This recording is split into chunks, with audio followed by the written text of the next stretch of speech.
A Souza Produções convida você a se tornar um patrocinador. Semeie no nosso ministério. Com a sua oferta poderemos produzir muito mais vídeos. Este é um ministério independente e, por isso, precisa da sua participação. Inscreva-se no canal e compartilhe os vídeos. Seja um multiplicador desta visão.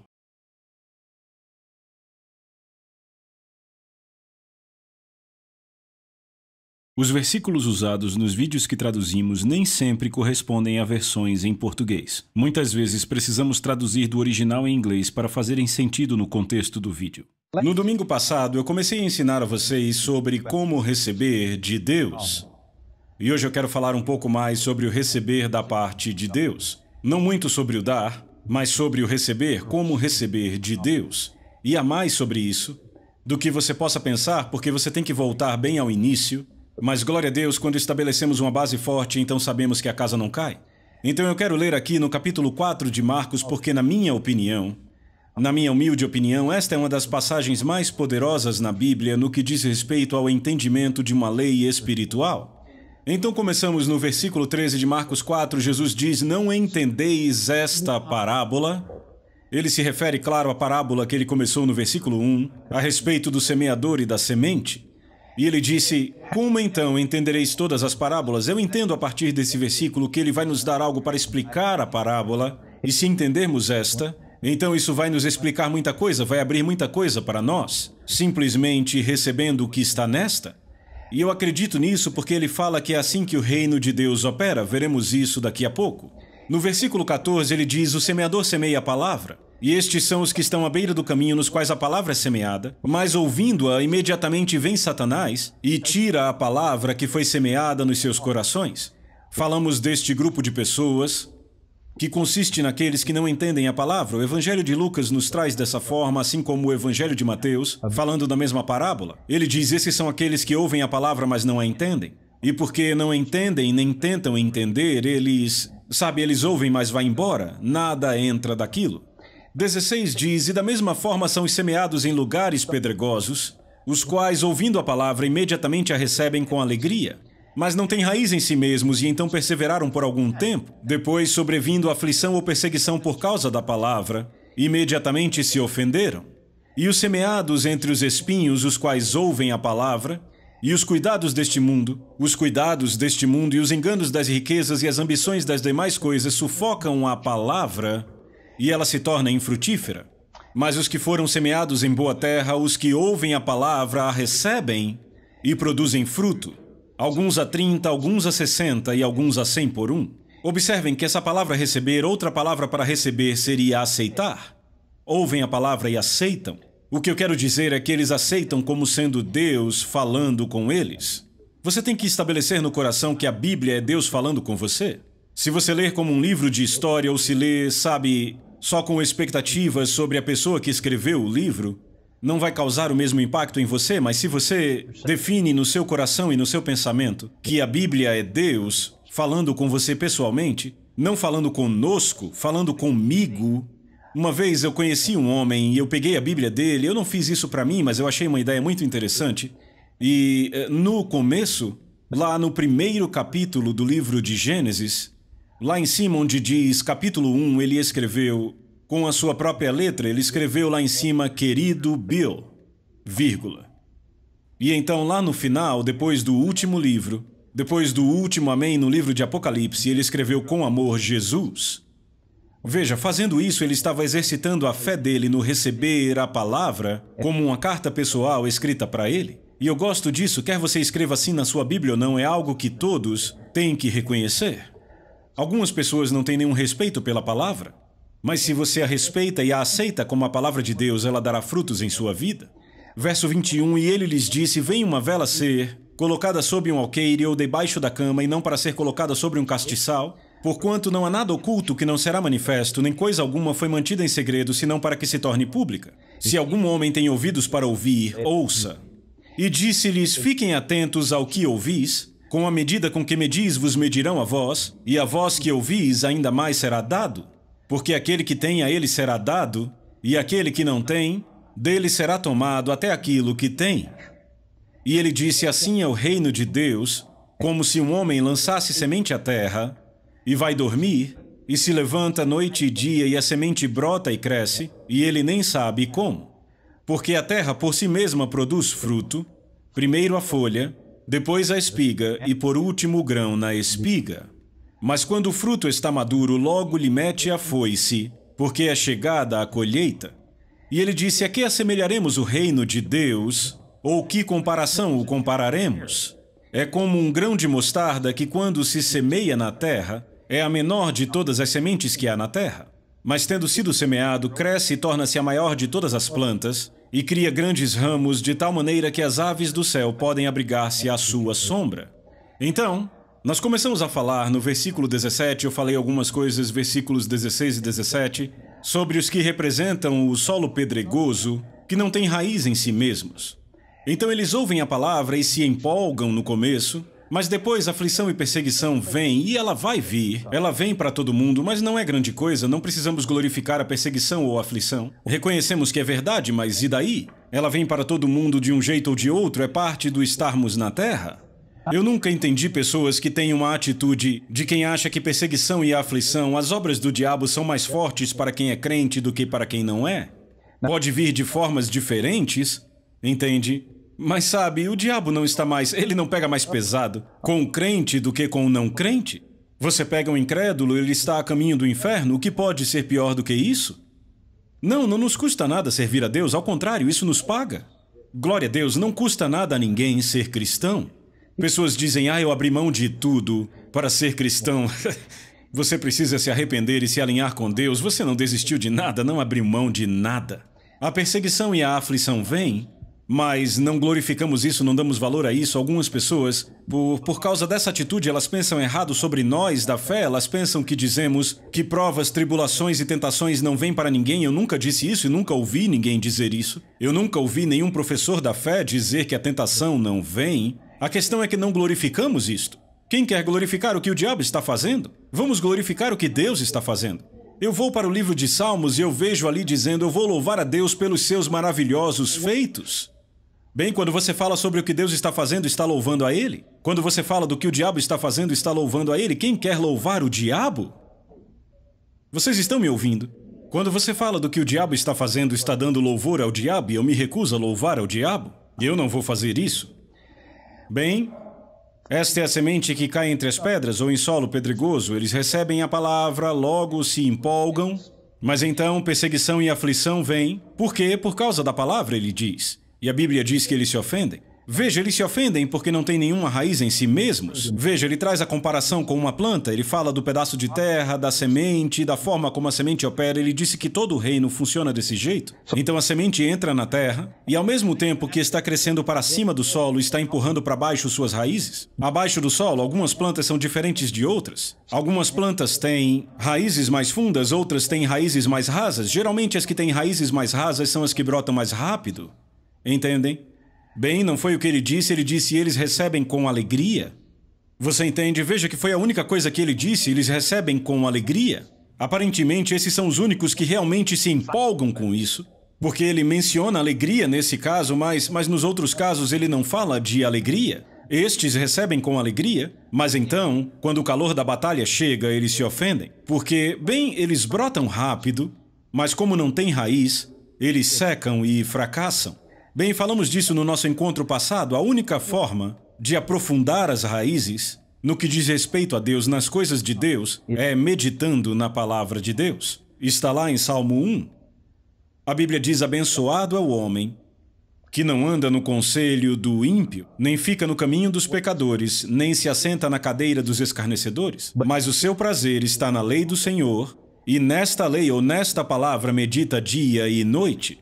Ele é que será como a árvore plantada junto a rios de água, que gera seu fruto em sua estação, sua folha também não murchará, e tudo aquilo que ele faça prosperará. Veja, este é o homem que meditou na palavra dia e noite. Tem que haver um momento de meditação na palavra de Deus na sua vida.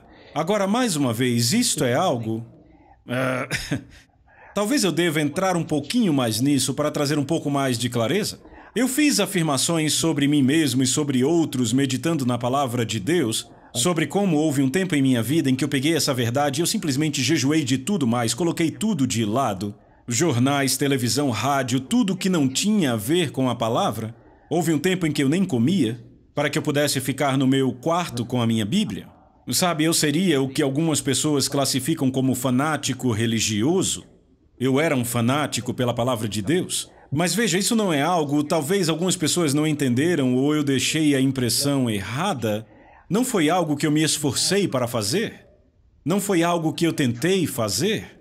Vocês lembram do que eu acabei de citar de Salmo 1? Diz que o seu prazer está na lei do Senhor e nessa lei medita dia e noite, o seu prazer está nela.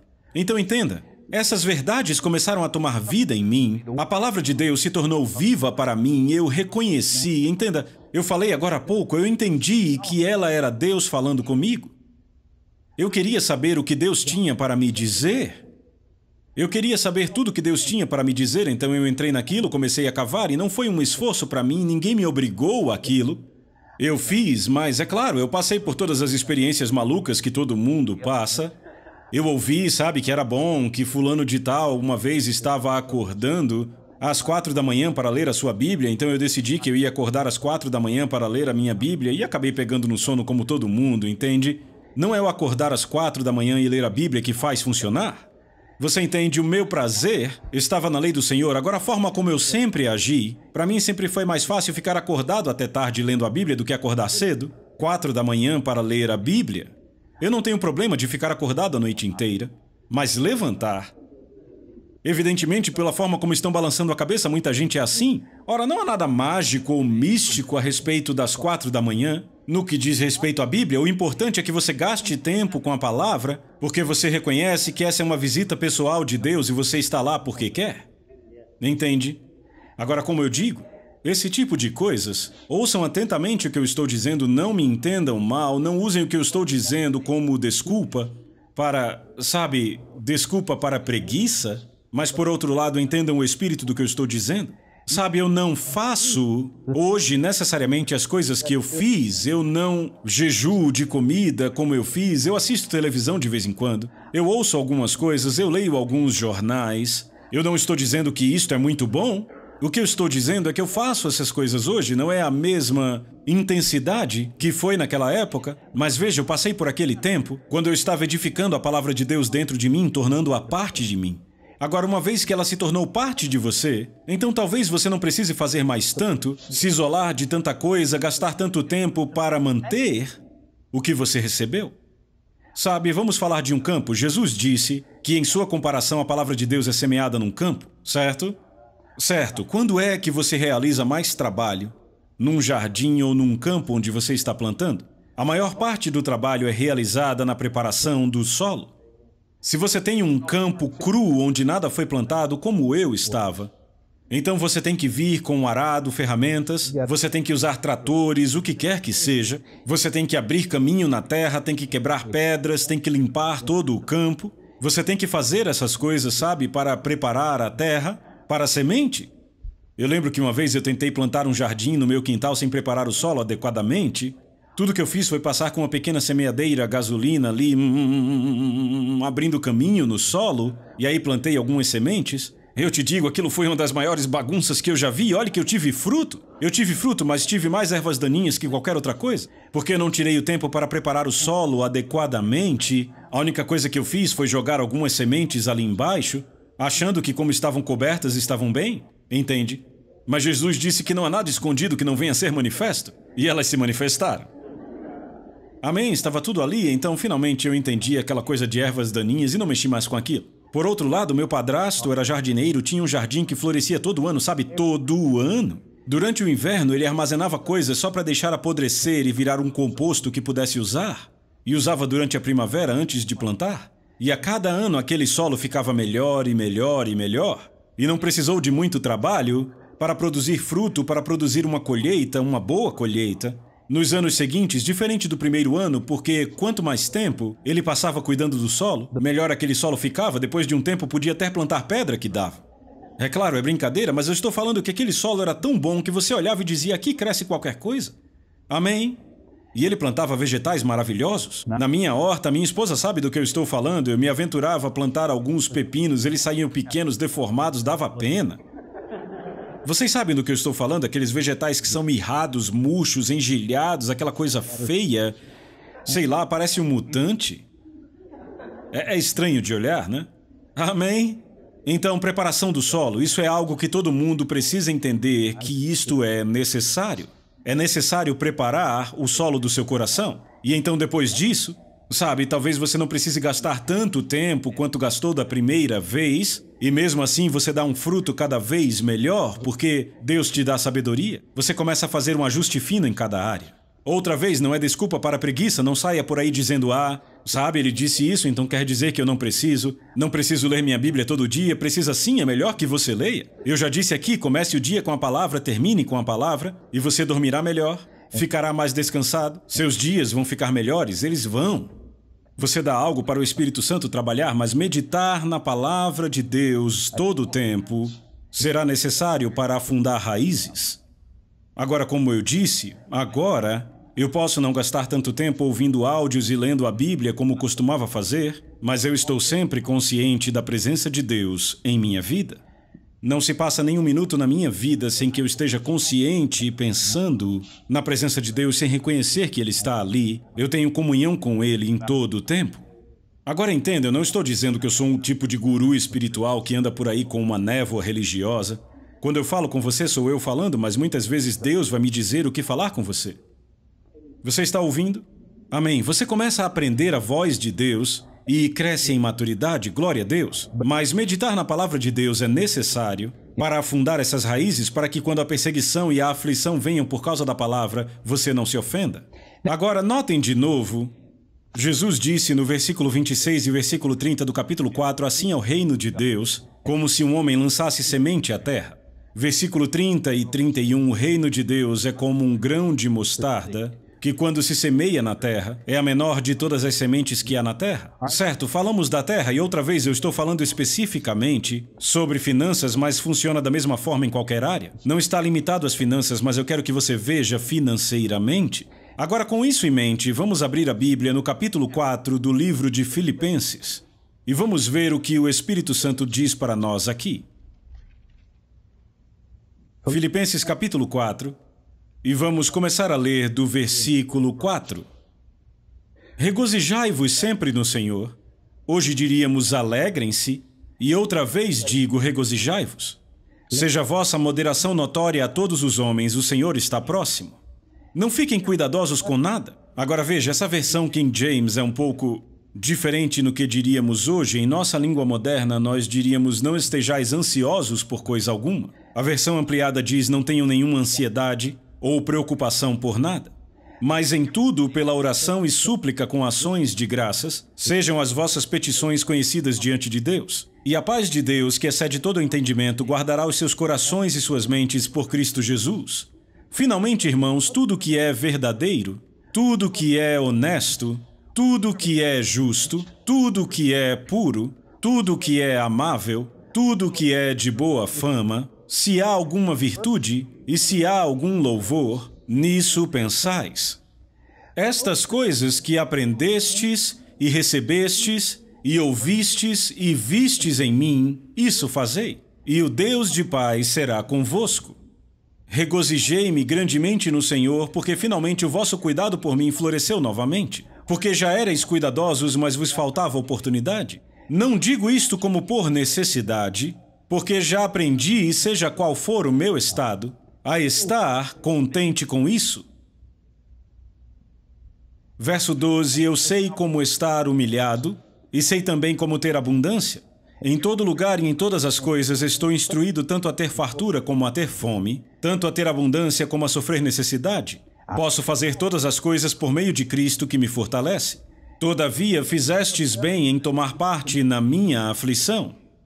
E bem sabeis também vós, ó Filipenses, que no princípio do Evangelho, quando parti da Macedônia, nenhuma igreja comunicou comigo com respeito a dar e a receber, senão vós somente. Porque até mesmo em Tessalônica me mandaste uma vez e outra vez o necessário. Não que deseje dádivas, mas desejo o fruto que aumente a vossa conta. Mas eu tenho tudo e em abundância, cheio estou. Depois que recebi de Epafrodito as coisas que me foram enviadas por vós, como cheiro de suavidade e sacrifício aceitável e aprazível a Deus. Verso 19. Mas o meu Deus suprirá todas as vossas necessidades, segundo as suas riquezas em glória, por Cristo Jesus. Ora, ao nosso Deus e Pai seja glória para todos sempre. Amém. Agora eu li tudo isso porque eu queria colocar algumas coisas em contexto, eu queria dar a vocês um quadro mais geral. Citamos Filipenses 4,19, frequentemente sozinho, e claro, ele funciona sozinho. Citamos Filipenses 4,13 sozinho, e claro, ele também funciona só. Mas quando olhamos para todo o capítulo aqui, sabe, você tem um quadro maior, ou você tem uma visão do quadro maior que ele está falando aqui. Agora eu quero que note, nós começamos no versículo 4, regozijai-vos sempre no Senhor. E outra vez vos digo, regozijai-vos. E então ele continua para o versículo 6 sobre não estar ansioso sobre coisa alguma. Não andeis ansiosos por coisa alguma. E aí no verso 7 ele fala da paz de Deus. No verso 8 ele nos fala no que pensar. Você vê aqui o que ele está falando é sobre meditação. Veja, Paulo começa falando disso, ainda que depois ele enverede sobre Deus suprindo cada uma das necessidades, sobre dar e receber, e aí vai. Ele fala sobre o que devemos pensar. Ele disse para pensarmos no que é puro, pensar no que é amável, pensar no que tem boa fama. Se há alguma virtude nestas coisas, é nisso que devemos pensar. Por quê? Bem, porque o que você pensa é extremamente importante para a sua prosperidade financeira. 3 João, verso 2 diz, amados, desejo acima de tudo que possam estar em prosperidade e boa saúde, como também a tua alma é próspera. Sua alma é sua mente, ou pelo menos a mente é parte da sua alma. Você vê, quando você prospera em sua alma, e quando prospera espiritualmente, vai prosperar financeiramente. Mas você não vai prosperar financeiramente do jeito de Deus até que prospere, até que sua alma prospere, que seu espírito prospere, do jeito de Deus. Isso só vem pela palavra. Então ele fala aqui sobre meditar, meditar na palavra e se alegrar. Agora isso é outra coisa, vê?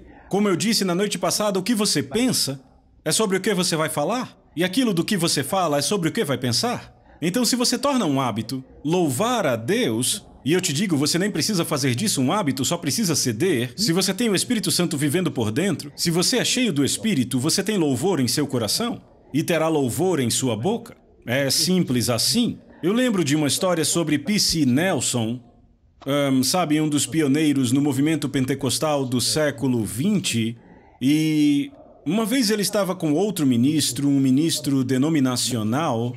Eles estavam passando um tempo juntos, eram bons amigos, e P.C. Nelson tinha sabe, costume de usar a mesma expressão que usamos comumente, louvado seja Deus, louvado seja Deus. Eu uso muito isso, e quanto a você? Eu quero dizer, sabe, se eu não tiver nada para dizer é o que eu vou dizer, louvado seja Deus, glória a Deus. Sabe, eu apenas digo essas coisas. E esse ministro veio confrontando o Dr. Nelson, disse, sabe, eu acredito que isso é só um hábito para você. Ele disse, como assim? Ah, a forma como você diz louvado seja Deus, glória a Deus, louvado seja o Senhor, você diz isso o tempo todo, eu acho que é só um hábito para você. O Dr. Nelson parou e disse, pode ser, mas é um hábito que eu não tinha quando eu servia ao diabo? Um hábito que eu nunca tive até ser cheio do Espírito Santo? Amém, eu digo mesmo, eu não tinha o hábito de dizer louvado seja Deus, glória a Deus. Entende? O maior habita dentro de você. E Jesus disse em Mateus 12, a boca fala do que o coração está cheio. Bem, se o seu coração está cheio do Espírito Santo e cheio da palavra, isso vai transbordar pela sua boca, vai fluir pela sua boca. E aí você vai entrar nesse mesmo hábito de dizer glória a Deus. Louvado seja Deus, obrigado Jesus. Você entende? Isto é louvor. Isto é louvor. Eu te digo, ele disse para regozijarmos-nos no Senhor sempre. Colocamos bastante ênfase no louvor e na adoração na igreja. Aos domingos chegamos aqui e os músicos fazem seu trabalho, cantam músicas e nós cantamos junto com eles. E toda a ideia é fazer isso coletivamente, desfrutar da presença do Senhor. Com o louvor, a Bíblia diz que Deus habita nos louvores do seu povo. Em Hebreus, isso literalmente quer dizer que nosso louvor constrói um trono para Deus se sentar, ou ele cria uma atmosfera habitável para Deus. Nosso louvor traz a presença manifesta de Deus na realidade em nossos cultos coletivamente. E como eu disse antes, quando estamos aqui louvando a Deus, cantando para o Senhor, cantando estas canções, bem, naturalmente você está dizendo essas coisas com a sua boca quando você canta, está falando, e isso afeta como você pensa, vai colocar sua mente nisso pelo menos às vezes, e isso afeta seu espírito. E sabe, esta é uma forma de meditação, esta é uma forma de confissão, estamos dizendo essas coisas. E coletivamente, quando está cercado de pessoas de fé, cercado de pessoas cheias de Deus assim, bem, isto cria uma atmosfera e é fácil sentir a presença de Deus. Mas também é fácil louvar a Deus numa atmosfera assim. É um louvor muito maior para Deus, traz mais glória para Deus. Você se posicionar com ousadia diante da adversidade, perseguição, aflição ou qualquer outra coisa, numa quinta-feira à tarde, e dizer, eu resisto pela palavra de Deus. Obrigado, Jesus, não importa o que pareça, eu prevalecerei. Eu sou cabeça e não cauda. Eu estou por cima e não por baixo. Eu sou bendito ao entrar e bendito ao sair. Tudo onde ponho a minha mão prospera. A palavra de Deus é saúde para minha carne, é vida para mim, eu a encontrei, glória a Deus. Obrigado, Jesus, que você levou as minhas doenças e enfermidades. Este é um louvor muito mais elevado. Agora ouça, é um louvor mais elevado você fazer isso numa quinta à tarde quando você não está cercado de crentes, do que você vir e cantar uma música aos domingos. Amém? É fácil fazer aos domingos. Algumas pessoas ainda assim não fazem. Mas é fácil de fazer. Eu me pergunto como seria estar na igreja com todo mundo, indo na mesma direção ao mesmo tempo, louvando e adorando a Deus. Eu acredito que qualquer dia desses estarei num culto assim. Aleluia, já estive em alguns que chegaram perto. Glória a Deus. E a presença do Senhor varrendo aquele lugar. E dá para sentir o vento do Espírito Santo soprando em momentos como este. Glória a Deus, Ele quer se manifestar em nossos cultos e adorar a Deus trará isso à manifestação. Mas é um louvor muito maior. Da sua parte, eu acredito absolutamente que traz mais glória a Deus. Você, numa quinta à tarde, quando suas costas doem e quando sua conta bancária está gritando um monte de energias negativas, você se levantar e dizer, obrigado, Jesus, eu me alegro hoje, porque meu Deus supre minhas necessidades de acordo com as suas riquezas em glória por Cristo Jesus. Eu apenas te agradeço, Jesus, porque você me abençoou com todas as bênçãos nas regiões celestiais. Eu estou prosperando e andando em saúde, assim como a minha mente é próspera. Eu te agradeço, Senhor. Meu amado, eu já estive lá. Eu sei o que é estar assim, eu sei o que é não ter nada, dever a todo mundo e permanecer na palavra me recusando a olhar para as circunstâncias. Há uma alegria que nos invade, uma unção que nos invade quando fazemos isso. Isso te dá um vigor muito maior do que vir aqui aos domingos e cantar as músicas que cantamos. Nada de errado com as músicas, elas são boas. Eu só acho que precisamos cantar um pouco mais sobre o nome de Jesus. Mas enfim, é apenas um ajuste aqui e ali. Jesus é o cabeça da igreja, devemos glorificá-lo em tudo que fazemos. Muitas músicas que cantamos falam apenas sobre nós. Sabe, eu sou mais que vencedor, eu não vou para baixo, eu vou para cima. Precisamos dessas canções, mas precisamos cantar sobre Jesus também. Aleluia, glória a Deus. Sabe, Jesus é o nome sobre todo o nome. Você pode dizer amém? Bem, eu não sei como chegamos nisso, mas é bom de todo jeito. Ele está falando aqui de meditação, nos dizendo no que pensar. Falando sobre louvor, dizendo o que devemos pôr na nossa boca. Glória a Deus, agora veja o verso 9. Vamos dar uma olhada. Ele diz, depois que vocês se alegraram, depois que puseram a vida de pensamentos de vocês em ordem, note o que ele diz no verso 9, estas coisas que aprendestes e recebestes e ouvistes e vistes em mim. Paulo disse, eu deixei o exemplo para vocês, vocês me ouviram, vocês aprenderam de mim, receberam de mim e me viram, eis o que vocês têm que fazer a seguir. Notem o próximo verbo, qual é? Fazer. Repitam, fazer. Fazer! E o Deus de paz será convosco. Porque se você vai andar no melhor de Deus, se vai andar na prosperidade de Deus, você tem que perceber que isso vai envolver dar um passo de fé da sua parte. Eu agora estou falando de receber. Para receber, será necessário fé. É necessário fé para dar e é necessário fé para receber. Deus nos diz aí que não devemos estar ansiosos por nada, não devemos ter medo ou preocupação por nada, que não devemos ter nenhuma ansiedade sobre nada. Você já parou para pensar toda vez que você lê na Bíblia, onde o Senhor diz não temas ou não tenha medo? Sabia que isso sempre é o arauto de algo grande? Toda vez que um anjo apareceu, para qualquer um no Antigo, no Novo Testamento, na maioria das vezes, eles se apresentavam dizendo não temas, eu sou enviado por Deus. E a próxima coisa que saía da boca deles era algo grande, algo importante, algo incrível, algo grandioso. Quando Deus aparece em cena e diz não tenha medo, isto sempre é o precursor de algo tremendo que está prestes a acontecer. E aqui não é uma exceção. Mas entende, pelo fato de termos lido várias vezes, acharmos que já conhecemos, isso meio, sabe, a gente meio que fica um pouco endurecidos, não aceitamos as coisas como elas são ditas aqui, não reconhecemos o que Deus está dizendo, mas ele disse bem aqui no versículo 6, começando aqui, não tenham medo. Não temas, não tenham medo. Pensem só nessas coisas e não deixem o medo entrar nas suas vidas. Por quê? Porque ele traz algo grande que ele está prestes a nos contar. Ele diz que as coisas que aprendemos, as coisas que recebemos, as coisas que vimos, devemos fazer.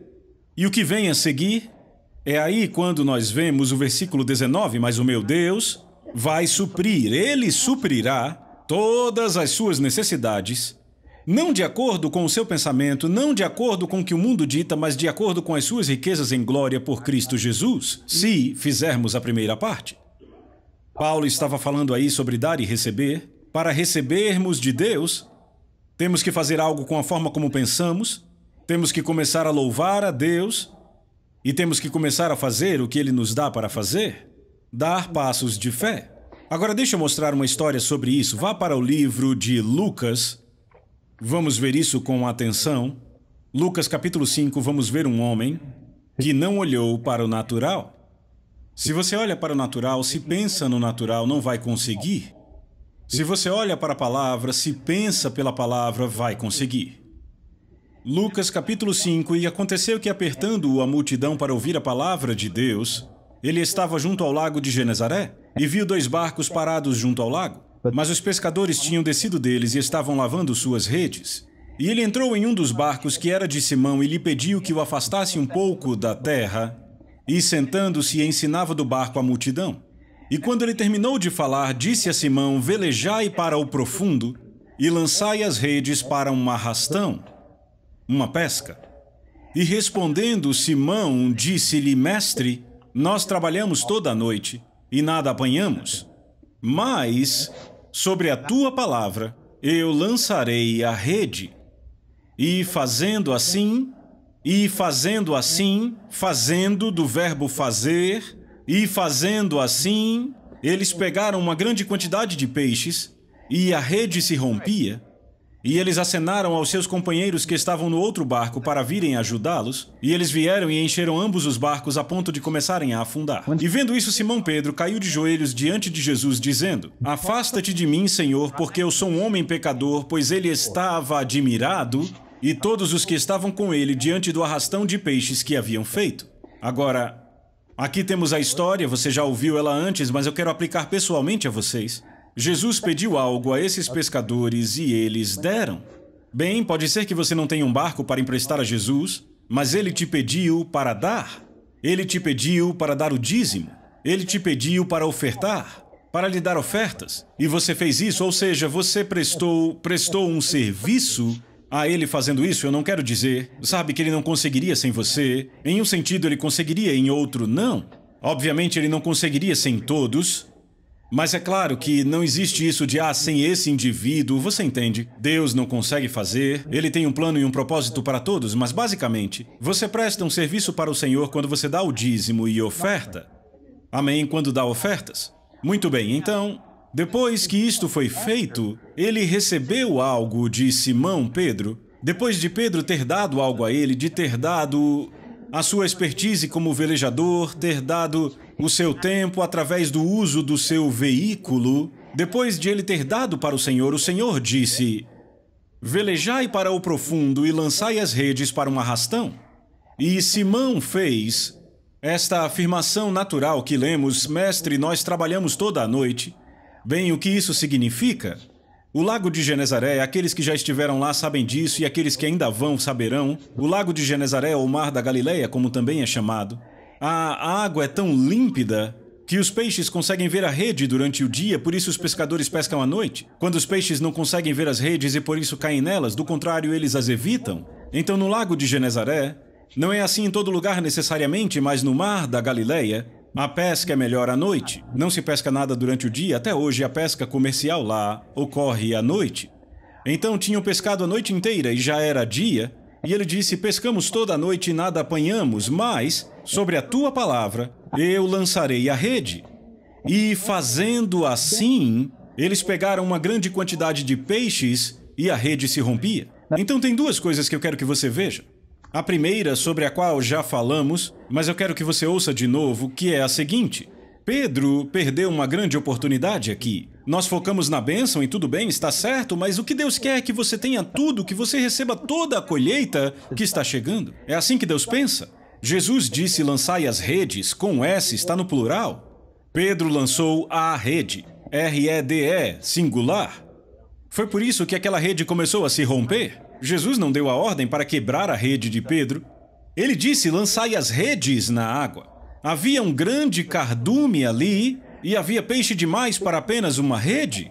Jesus falou, sabe, aqueles peixes obedeceram a palavra de Deus. Obedeceram o Senhor Jesus, Ele criou aqueles peixes. Eles não tinham escolha, só obedecê-lo. Então todos aqueles peixes tentando nadar para só uma rede. Primeiro, a rede começou a se romper. Então houve dano à rede. Segundo, perderam muitos peixes que teriam sido pegos se lançassem todas as redes. Eu penso que Deus diz isso para muita gente hoje. A gente fica satisfeito e feliz com só um pouquinho, pensando que estamos sendo humildes por não querermos muito, quando na verdade Deus está dizendo, quantas redes você quer encher? Isso eu deixo com você. Você lança uma rede, eu encho uma rede. Você lança duas redes, eu encho duas. Quantas você tem? Quantas você quer encher? O que é que você quer de Deus? Deus deixa conosco? Entende? Isso não é ser materialista, é ser um bom mordomo. Glória a Deus, eu te garanto isto. Quanto mais dinheiro eu tenho, mais dinheiro vai para a obra de Deus. Mais eu bendigo a Deus. Eu farei coisas muito melhores com o dinheiro do que um milionário ímpio. Sim. Me dá metade do que ele tem. Nós vamos servir a Deus com isso. Não é ser materialista. Vamos simplesmente ajudar a obra de Deus a ser realizada. Eu posso ir para estações de TV e mais estações de rádio. E sabe, podemos bancar missionários ao redor do mundo. Sabe, esse é o cenário. Glória a Deus, não é ser materialista. Deus nos dá a oportunidade de enchermos redes. Redes. Não apenas uma rede. Mas muitos de nós continuamos operando assim no natural. E para nós parece que uma rede cheia é suficiente porque não confiamos em Deus como deveríamos, não acreditamos em Deus como deveríamos, não deixamos Ele nos abençoar como deveríamos. E aí pensamos, rapaz, se eu ficar envolvido em mais de uma rede, eu nunca terei tempo para fazer nada. Eu quero que você note, Pedro, tudo que ele fez foi lançar a rede, Deus que encheu. Foi Deus que encheu e Deus encherá a sua. Certo, então a primeira coisa a notar é a rede. A segunda coisa que eu quero que você veja é o que Jesus disse a ele. Jesus disse primeiro, antes de ele lançar a rede, primeiramente ele disse velejai para o profundo. Velejai para o profundo, agora me ouçam com atenção. Você quer suas redes cheias? Glória a Deus, Deus quer enchê-las. Mas antes de você poder lançar suas redes, você terá que velejar para o profundo. O que isso significa exatamente? Como aplicamos isto às nossas vidas hoje? Bem, pode ter várias aplicações individuais, mas eu vou te dizer uma coisa que você tem que perceber, e é que Deus vai falar com você para você se soltar daquela coisa que você tem como segurança e se jogar numa fé pura, entrar nisso, chegar num ponto em que é apenas você e Deus, e nenhum homem pode receber a glória por aquilo, ninguém pode requerer o louvor por aquilo, apenas Deus é que será reconhecido como aquele que fez. Deuteronômio capítulo 28, a bênção encontrada nos primeiros 14 versículos desse capítulo, uma delas ali diz que todas as pessoas do mundo verão que você invocou o nome do Senhor e temerão por isso? Todas verão? Todas verão? Você está me ouvindo? Antes de você lançar a rede, terá que se lançar. Paulo disse: as coisas que aprendestes, e recebestes, e ouvistes, e vistes em mim, façam. Tem a parte do fazer. Isso tem que acontecer por parte das pessoas que querem receber redes cheias. Redes cheias. Ao fazer, ao se lançar. Glória a Deus, alguns já se lançaram. Alguns aqui estão contemplando o se lançar. Alguns de vocês já perderam oportunidades para se lançarem. Há pessoas neste culto hoje que se encaixariam nas 3 categorias. Aqueles que já se lançaram. Você terá a oportunidade para olhar ao redor e dizer: será que eu enlouqueci? Será que eu perdi? O que está acontecendo? Vai parecer assustador porque é profundo. Lembra da primeira vez quando era criança que nadou numa água funda? Eu não sei vocês, talvez vocês já nasceram conseguindo nadar como um peixe desde crianças, mas eu tinha medo da água quando era criança. Eu tinha medo da água. E a gente ia para um lago e eu queria sempre ficar no rasinho. Havia uma plataforma que fora construída na parte mais funda para pular, só que aquilo cobria minha cabeça e eu ficava olhando com água na cintura para aquela plataforma e os garotos grandes iam para lá. E eu pensava: eu quero ir naquela plataforma, mas o medo me mantinha na água rasa. Eu tinha medo de que a água cobrisse minha cabeça, eu tinha medo. Eu conseguia nadar na água rasa. Eu podia nadar sem tocar o chão, mas eu sabia que abaixo de mim dava pé. Eu sabia que se algo acontecesse, que se eu precisasse, eu conseguiria ficar em pé em solo firme. Eu sabia que eu conseguia. Então não tinha medo de nadar na água rasa. Mas aquela plataforma, rapaz, eu queria muito pular dali. Porque, sabe, você era um homem, era um menino grande, se conseguia ir ali. E havia crianças menores que eu lá. Porque elas não tinham medo, mas o medo me mantinha no raso. E eu lembro do dia que eu dei o meu primeiro mergulho. Eu fiquei ali em pé, a água batia no meu pescoço. E eu olhei bem para aquela plataforma. E eu usei toda a minha coragem e determinação. E, rapaz, provavelmente eu passei 1 hora ali em pé. Eu fiquei ali olhando em pé. Eu ia, voltava algumas vezes. E aí eu descia de novo na água, ficava um pouco no fundo. Aí eu subia e começava tudo de novo. E provavelmente eu levei 1 hora até decidir de fato pular, mas eu lembro tão bem aquele dia como se fosse ontem, quando chegou a hora, como aquele momento chegou. Eu olhei para aquela plataforma, eu peguei toda a minha coragem e eu disse: eu vou. Não sabia nada sobre Deus, não sabia nada sobre fé. Tudo que eu sabia era: eu não posso passar o resto da minha vida nessa piscininha de criança. E então eu me lancei. E eu vou contar a vocês, uma vez que eu tomei a decisão e já estava correndo naquela direção, não tinha mais como voltar. Agora eu vou me lançar e no máximo eu vou chegar no fundo. Mas depois que eu mergulhei, sabe o que eu percebi? Que eu nado tão bem no fundo quanto nado no raso. Aquele fundo, sabe? O que eu pensava ser o fundo, tudo estava na minha mente. Eu não precisava pôr o pé no chão, nem no fundo, nem no raso. Mas saber que estava lá embaixo, aquilo era a minha segurança. Era a minha garantia. Saber que dava pé era a minha segurança. Jesus disse: velejai para o profundo. Alguns já se lançaram no profundo. Já pularam da plataforma. Não se preocupe. Pode ser que o fundo não esteja tão próximo como costumava estar, mas lá embaixo estão os braços eternos, glória a Deus. Deus não te chamou até aqui para ver você se afogando. Deus não te chamou até aqui só para te provocar e empurrar a sua cabeça dentro d'água. Este não é o Deus a quem servimos. Ele está bem aí ao seu lado. Se você se lançou, vai conseguir. Você vai conseguir. Vai conseguir. Alguns estão contemplando a questão. Alguns estão contemplando o se lançar. Você vai conseguir. Eu sei que você está criando coragem. Eu sei que você está olhando e avaliando. Mas quando você se lançar, vai descobrir. Eu já devia ter feito isso há muito tempo. Glória a Deus. É só um morrinho para um alpinista. E aqueles de vocês que se afastaram e perderam a oportunidade. Não se surpreendam quando outra oportunidade chegar a vocês e não olhem para o que isso vai te custar. Não tenham uma visão tão curta, pensando: o que é que isso vai me custar agora? Ao invés disso, pensem no que é que isso vai me tornar nos dias, semanas e meses que virão. Do que eu estou falando? Sobre como receber de Deus. Pedro recebeu a maior pescaria da vida dele, porque ele fez o que Deus disse para ele fazer. Ele se lançou no profundo e ele lançou sua rede para um arrastão. E você também pode. Glória a Deus. O Espírito de Deus acabou de falar comigo e disse: entenda que sempre será necessário fé, muitas pessoas deixam passar a resposta para as suas orações porque nem sempre é óbvio. Porque a resposta não virá ao seu caminho de forma sempre tão evidente, tudo bem mastigado e mapeado que você não precise usar a fé. Pelo contrário, frequentemente, o que parece uma coisa pequena se tornará uma coisa grande. E é por isso, diz o Senhor, que você tem que estar sensível ao Espírito. E você tem que reconhecer quando é hora de se lançar no profundo. Você tem que reconhecer a unção do Espírito, você tem que reconhecer a chamada do Espírito. Porque quando Ele te chamar para sair, não será com fogos de artifício, não será de forma exuberante, será com a palavra vindo ao seu coração, será com a palavra falando ao seu espírito, será a palavra se tornando viva para você, enquanto você lê as páginas da minha palavra escrita. Foi a palavra que veio a Pedro. E Pedro disse: sobre a tua palavra eu irei. E depois de ter feito, ele recebeu. Então saiba disto, que a palavra chegará a você, não um sinal, não uma visão, mas a palavra. A palavra será falada a você.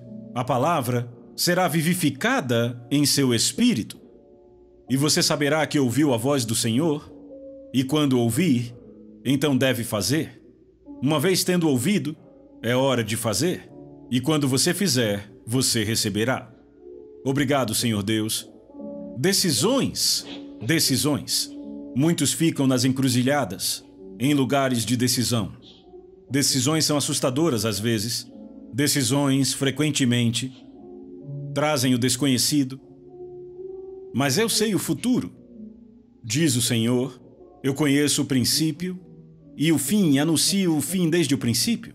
Não há nada desconhecido para mim. Então sigam minha palavra, sigam meu espírito e tomarão a decisão certa. E uma vez tomada a decisão, não olhem para trás, nem sequer questionem, nem sequer se perguntem. E ainda que chegue num ponto, ainda que você chegue num ponto onde você ache que tomou a decisão errada, não se questione, não titubeie e não se desespere, porque sempre haverá outra decisão adiante de você para te pôr de volta aos trilhos.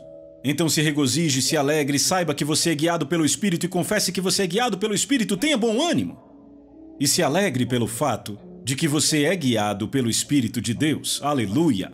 A Soso Produções convida você a se tornar um patrocinador. Semeie no nosso ministério. Com a sua oferta poderemos produzir muito mais vídeos. Este é um ministério independente e, por isso, precisa da sua participação. Inscreva-se no canal e compartilhe os vídeos. Seja um multiplicador desta visão.